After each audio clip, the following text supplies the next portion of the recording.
зочноор Улсын их хурлын гишүүн, Улсын их хурлын төсвийн байнгын орон дараа улаан оролцож байна. Танд өдрийн мэнд хүргэе. За өдрийн мэнд хүргэе. За цаг үеийн асуудлаар тантай ярилцахаар өнөөдөр студидд ураад байгаамаа гэж. Тэгэхээр Улсын их хурлын чуулган саяхан завсарлаа. Тэгээд 6 сарын 23-нд орох юм шийдвэртэйгээр завсарласан. Одоо бол гишүүд ерөнхийдөө тойрогтой ажиллаа тайлагнаад явж байгаа гэж ойлгож байна. Таны хувьд ерөн тойрог дээр очив. Яг одоогоор тэ ямар ажилтай гэдэг юм уу? За. Тэгэхээр Улсын их хурлын чуулган их хурлын сонгуультай холбогдуулж төр завсарлаад байгаа л да. Тий. За энэ завсарлагын одоо хугацаанд бол гишүүд бас ард иргэдэд тайлангаа тавих энэ үйл ажиллагаа явагдчихэ.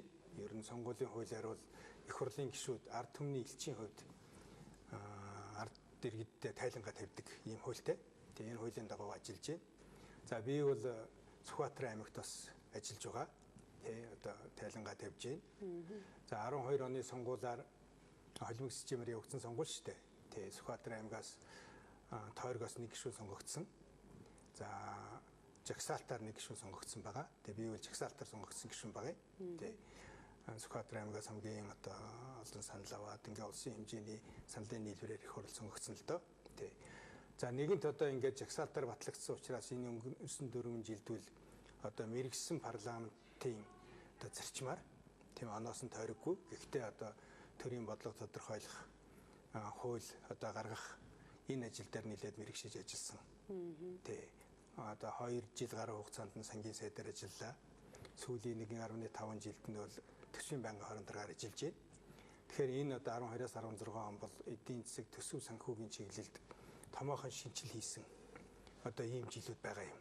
Тэ төрүүчийн их хурлын төгсгөлөөс эхлээд төсвийн доктортой байдлын тухай хууль, төсвийн тухай хууль одоо батлагдаж 13 оноос хэрэгжиж эхэлсэн. За 13 оноос би сангийн сайдаар ажиллаж энэ одоо хуулиудын хэрэгжилтийг зохион байгуулж ажиллалаа. За төрүүчийн парламентд бол одоо энэ бодлогын шинжтэй хуулиудыг одоо их хурлаар хилцүүлэх, бэлтгэл хангах ажлын хэсгийг ахалж ажилласан юм байна. Тэ. Ингээд энэ одоо томоохон хуулиудыг гаргаж түүний хэрэгжилтийг зохион байгуулсан. За энэ одоо хуулийн маань гол агуулга бол ерөөсөө төсвийн төвлөрлийг сааруулах, орон нутагт төсвийн эрх мэдлийг илүүтэй шилжүүлэх, ингээд төсвийн эрх захирагчдын үүрэг хариуцлагыг дээшлүүлэх. За үүнийг дагалдаад одоо ард иргэдийн хяналтыг сайжруулах, өргөн олон түмний оролцоог нэмэгдүүлэх ийм л концепцээр шинжилэл маань хийгдсэн л дээ.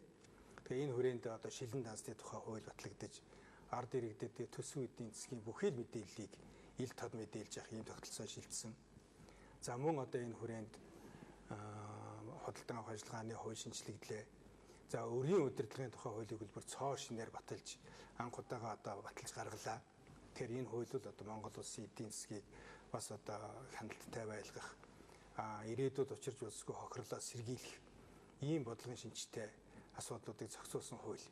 Тийм учраас ер нь ард иргэдтэй эдгээр одоо хуулиудын хэрэгжилт түүний одоо эерэг сэрэг хүр дагавар энэ талаар одоо бас тайлагнаж ард иргэдтэйгээ хөдөлмөрчдтэйгээ уулзах энэ уулзалтуудыг бас хийж байна. Нэгэнт төсөв ярьж эхэлснийх сая бол чуулган завсарлантай холбогдуулаад нэлээд одоо хэдэн чухал хуулиуд бас хойшлогдох шиг боллоо. Тэгээ дараагийн парламент руу шилжиж гин удаа гэж. Ер нь та энэ одоо чуулган хойшлсантай холбоотой энэ асуудал дээр ямар байр суурьтай хандж байна. За тийм миний зүгээр харж байхад 16 оны төсөв төсөвтэй холбоотой нэлээд асуудлууд байх шиг байсан л. Тий, ер нь байнгын үйл ажиллагаатай парламентын тасралтгүй хилцдэг асуудал бол төсвийн асуудал гэдэг юм. Тийм ээ, намрын болоод хаврын чуулганаар байнга хилцэж идэг. Тий. Тэгэхээр хаврын чуулганаар бол бүр хилцэж баталгаар хуульчилсан хэд хэдэн хуулиуд бий. Жишээ нь өмнөх оны төсвийн гүйцэтгэлийг хилцэж батлах учиртай. Ингэснээр одоо өмнөх онуудын одоо сайн үйл ажиллагааг баталгаажуулах, за бас одоо сургамж авах зүйлээсээ сургамж авах ийм зорилготой. За эх оны төсөв төлөвлөгөө боловсруулахтай холбоотой эдийн засаг нийгмийн үндсэн чиглэлийг хилцэх ёстой. Дээрээс нь төсвийн хүрээний мэдээллийг хилцэж батлах учиртай байдаг. Ингэснээр одоо 7 сараас эхлээд анхан шатнаас 17 оныхоо төсвийг боловсруулж эхэлнэ шүү дээ. Тэгэхээр энэ бэлтгэлийг хангаж урьдчил нөхцөл болгох ийм хугацаа заасан хуулиуд байдаг. Харамсалтай нь энэ удаагийн чуулганаар эдгээр асуудлуудыг хилцэж харах амжсангүй. Ер нь төсвийн байнгын хорон дээр эдгээр асуудлуудыг хилэлцээд эцсийн хилцүүлэг хийх бэлтгэлийг хангацсан. Хэлцэх хэсэг бол анхны хилцүүлгүүд бол хийгдсэн. ингээд бодлого юм бол ингэхдээ бол ноён нуруу босцсон гэсэн үг шүү дээ. Тий. За тийм учраас эцэс чирийгээр баталж амжаагүй ч гэсэн энэ одоо босгосон бодлогын хүрээнд засгийн газар ажиллаад эх оны төсвөө одоо боловсруулах энэ ажлаа хийх бол бас болцоо байгаа. Тий. Тэгэхээр энэ бүгд бол одоо ингээд хуулийн дагуу хийгдээд явах хэрэгтэй асуудлууд. За хугацааны хувьд бол арай жоохон яарчуудаа л гэж бодсон.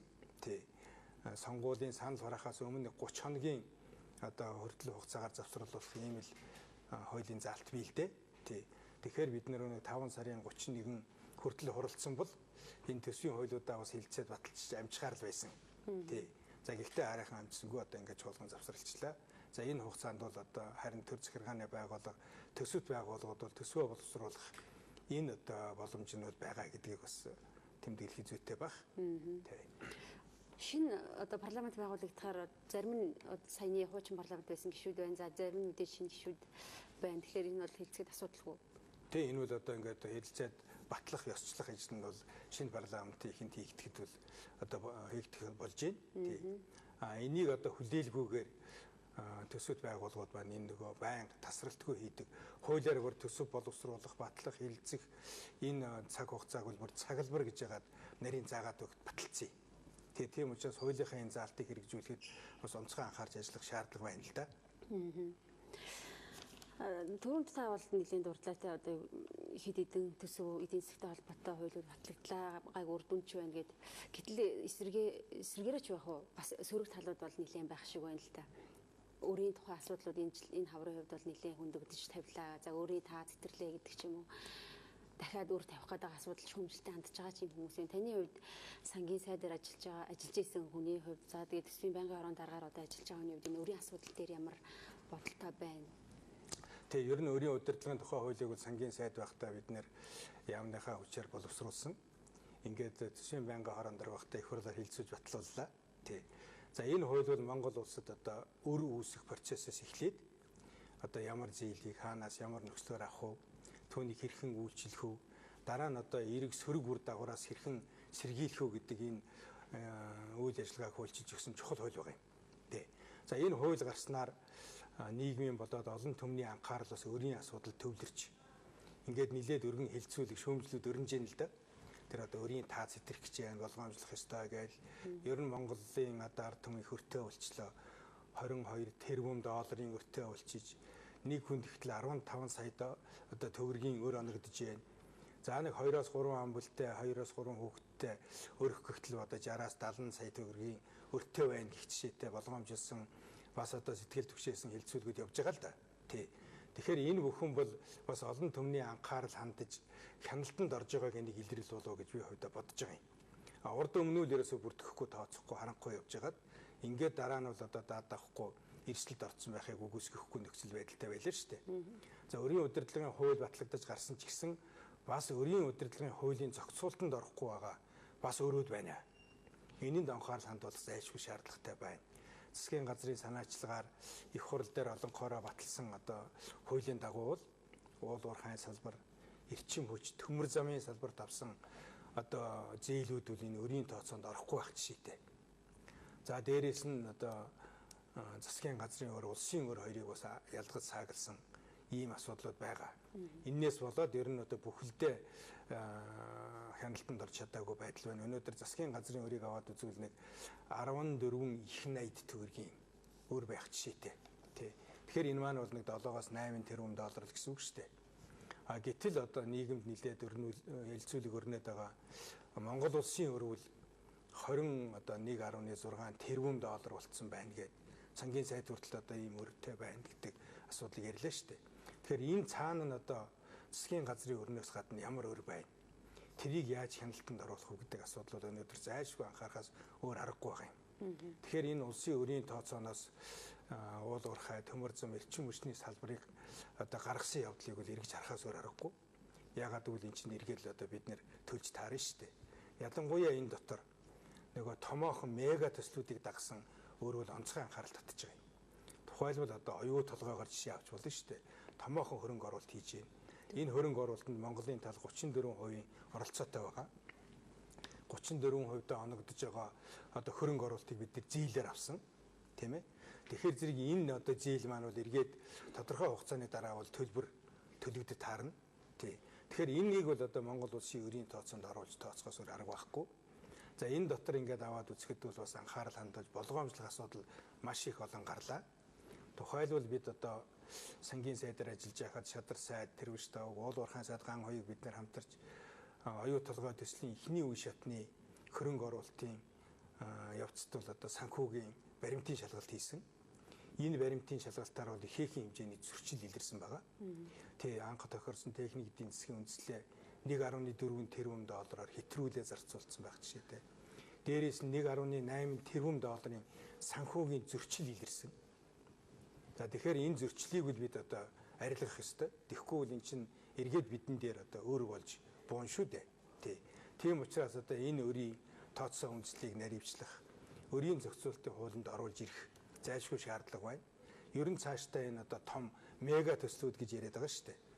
5-7 оюу толгой гэх жишээтэй цаашлуу цагаан суурин өнтергээ том төслүүд хэрэгжиж байна. Энэ чинь аргагүй одоо мега агуу их том төслүүд л дээ. Тэгэхээр энэ төслийн хөрөнгө оруулалттай холбоотой энэ зээл түүнээс одоо үүсэх энэ өр төлбөрийн асуудлыг бол улсын өрийн тооцоонд энэ хуулийн зохицуулалтанд оруулж ирэхгүй бол бид одоо мега өр гэдэг одоо асар их өрийн эрсдэлд орж болзошгүй байгаа. Тэгэхээр энэ жишээтэй одоо энэ өрн дээр бол зайлшгүй анхаарч залруулах асуудал их байна.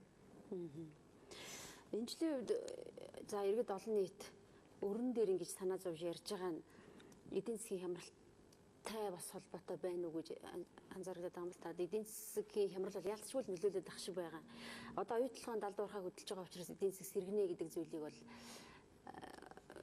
эрх мэдлэлтнүүд бол яриад л таны хувьд энэ тэр ямар байрсан штэ. Далд уурхайг хөдөлснөөр үнэхээр яг манай эдийн засаг сэрэх хандлага байна уу? Нөө мэдээжийн хэрэг томоохон хөрөнгө оруулалт орж ирээд төсөл хэрэгжүүл эдийн засаг тодорхой хэмжээний бас ийм ахис түлхэц өгнө. Тийм ээ. Ягаад гэвэл хөрөнгө оруулалт орж ирнэ. Тэрийг дагаад бас бүтээн байгуулалтын ажлууд өрнө. За энэ бүтээн байгуулалтын ажилд одоо Монголын компаниуд одоо бас оролцсон. Ажлын байр бий болно. Энэ бол зайлшгүй эерэг үр дагавар бол гарна. Тий. Гэхдээ энэ төсөл маань бол эцсийн үр дүнд ямар өгөөжтэй байна уу гэдэг дээр бас анхаарал хандуулахгүй бол зөвхөн одоо энэ бүтээн байгуулалтын явцдах одоо үйл ажиллагаагаар бол сэтгэл ханаж өрөөсө болохгүй. Энийний цаана хамгийн гол нь оюу толгойн энэ асар их баялаг маань эдийн засгийн эргэлтэнд орсноор ер нь монголчууд бид бол гол найдвар шүү дээ. Тэнд чинь одоо бараг 30 гаруй сая тонн зис байгаа тийм ээ. 6000 гаруй тонн цэвэр алт байгаа. Ингээ өнөөдрийн үн ханшаар үнэлэх юм бол 300 тэрбум долларын баялаг аж ахуйн эргэлтэнд орох гэж байна шүү дээ. Тэгвэл энээс одоо бид нар монголчууд ямар өгөөж бизнесийн одоо хэлээр бол ашиг хүртэх гэдэг асуудал бол онцгой анхаарал татж байгаа. Тий. За энэ талаар нь аваад үзэх юм бол өнөөдрийн хэрэгжиж байгаа энэ төсөл түүний аж ахуйн одоо үйл ажиллагааны үр дүн дээр бол шүүмжлэлтэй хандах асуудлууд байна. Жишээ нь монголчууд бид нар одоо оюу толгойгоос ашиг хүртэх хугацаа бол одоо анх тооцож ирснээс нэлээд 10 гаруй жилээр хойшилчлоо. Энэ яагаад гэвэл анх нь одоо оруулна гэж ийсэн хөрөнгө оруулалт маань бараг 2 дахин нэмэгдчихлээ. Тэгэхээр хөрөнгө оруулалт нэмэгдэн гэдэг чинь зардал нэмэгдээд байгаа хэрэг шүү дээ. Орлогоос зардлаа хасчиж ашиг гарна. Орлого бол анх тооцсон нөгөө л баялагийнхаа хэмжээнд л тооцогдсон байгаа. Гэтэл энэ зарлага маань ингээд өсөд байхаар зэрэг бидэнд ирэх ашиг маань хойшлоод байгаа юм. За зарлага дотор ялангуяа анхаарал татж байгаа асуудал бол энэ зээл их авч байгаа. Энэ зээлийн үйлчилгээ төлбөрийн асуудал ихний ээлжинд төлөгдөнө гэд ингээд бодохоор монголчууд 19 оноос анхны одоо ашиг хүртнэ гэж тооцож байсан маань одоо 30 одоо он даваад яваад өглөө шүү дээ. Тий. За цаашдаа чахаад одоо ер нь оюу толгой төсөл дээр бол 24 тэрбум долларын хөрөнгө оруулалтын зээл авах гэдэг асуудал бас хөрөнгө оруулагчдын зүгээс яригдэж байна. Хэрвээ ингэх юм бол бид одоо ер нь ашиг хүртэх хугацаа маань бүр цаашлаад 2050-60 он болж хойшлох ийм бас эрсдэлтэй байна. Тийм учраас энэ оюу толгой хөрөнгө оруулалтын үйл ажиллагаанд бас эерэг үнэлт өгөх анхны тохирсон одоо хөрөнгө оруулалтын гэрээний заалтуудыг ягштал мөрдөх. За хөрөнгө оруулалтын явцад гарч байгаа санхүүгийн зөрчлүүдийг арилгах. Хөрөнгө оруулалтыг одоо зөвөр одоо ялгаж салгаж тооцох хэрэгтэй байна л да. Жишээ нь одоо өнгөрсөн хугацаанд буюу 1-р үе шатны туршид орсон хөрөнгө оруулалтыг аваад үзэх юм бол нэг 7 орчим тэрбум долларын хөрөнгө оруулалт орсон байна. Үүнээс нэг 1.5-аас 2 тэрбум орчим доллар нь бодиттой хөрөнгө оруулалт болж байшин барилга, машин техник, тоног төхөөрөмж болж Монголын хилээр давж орж ирж бүртгэгдсэн байх жишээтэй. Гэтэл цаана үлдэж байгаа 5-6 тэрбум доллар нь бол ерөөсөө хөрөнгө оруулалт болоогүй, бийжээгүй зардал байх жишээтэй цалин хөлс. За тэгээд